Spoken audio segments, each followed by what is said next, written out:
I'm Jason Lewis, and I've just completed a 13-year circumnavigation of the world just using human power called Expedition 360. Left England in 1994 and just got back about 6 months ago back to the Greenwich Meridian line here in London.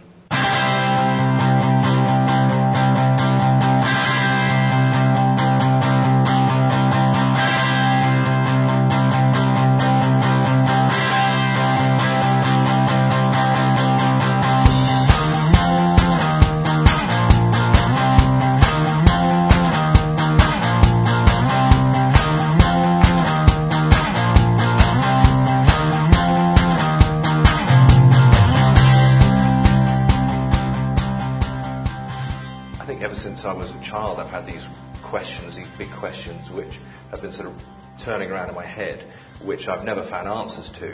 And I thought, I've got a good chance of possibly finding these answers in these sort of really quiet spaces in the world, like the deserts and the oceans.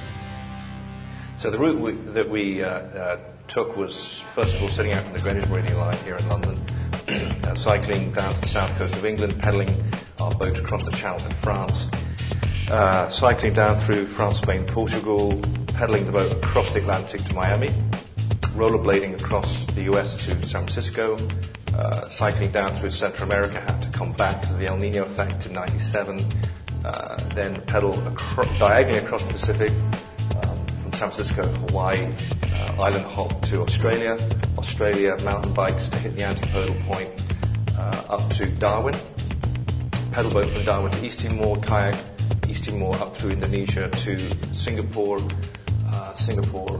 bicycle up through Southeast Asia, over through Tibet, over the Himalayas by bike, pedalboat from India to East Africa in the pedalboat, and finally bicycle up through Egypt, Sudan, which is where I met Charlie and Ewan last year, finally up through the Middle East and back through Europe to finish. Well, first off, I should say, before we took on the Atlantic, we were both very inexperienced. We had this running joke, Steve had more experience in the overland sections because he'd ridden his bike more than like a handful of times before after leaving school, and I had more experience of boats because I'd actually been in a boat, and we had like 4 days worth of sea experience between us. So we set out from Portugal.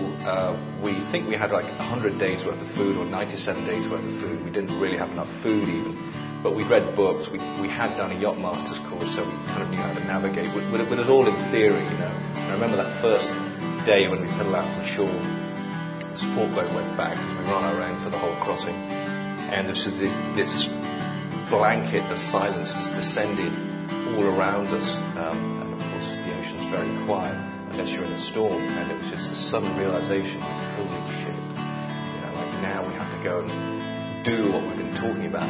Ironically, off the coast of Portugal is a 1-knot current that comes down the coast, and once we were into this current, we were going to Miami whether we liked it or not. We did have some bad weather at one point. The boat actually capsized on the front of a big 25-foot wave. Steve was standing in the cockpit at the time making water on our desalinator pump. He was thrown overboard, wasn't tied on, and the boat luckily self-righted and was full of water. And I was looking back into the following sea, trying to see something, some evidence of a hand or a head or something, and I didn't see anything. And I thought, he's been knocked unconscious and he's dead. A couple of minutes after that happened, I just saw this hand reach up over the back of the boat, and he got to live. What had happened is the rope had been trailing behind the boat and wrapped itself around his ankle in a very loose granny knot, and it kept him connected to the boat while we were surfing down the front of this wave. And when that sort of unraveled in this confusion, he found that he was now holding the rope in his hand, and he was then able to pull himself back to the boat, and that's what saved his life. We actually smelt Miami before we saw it, because our senses were so highly tuned by that point from being in this wilderness environment, and it's like all the color spectrum out on the ocean is reduced, and the same was for smell. Like, we smelled the pollution of Miami before we could actually see it over the horizon.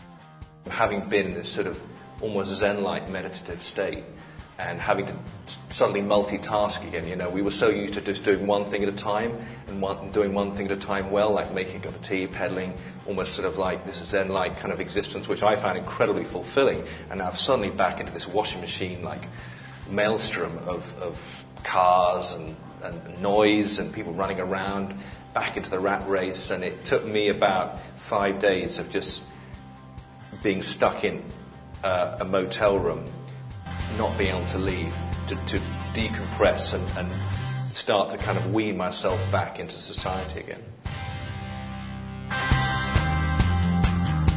I had this wild hair that I wanted to rollerblade across the country. You don't care. It's like if you've got the gypsy curse, it doesn't matter. You can be transient. Just paddle all that I had left in me. It's not about the destination.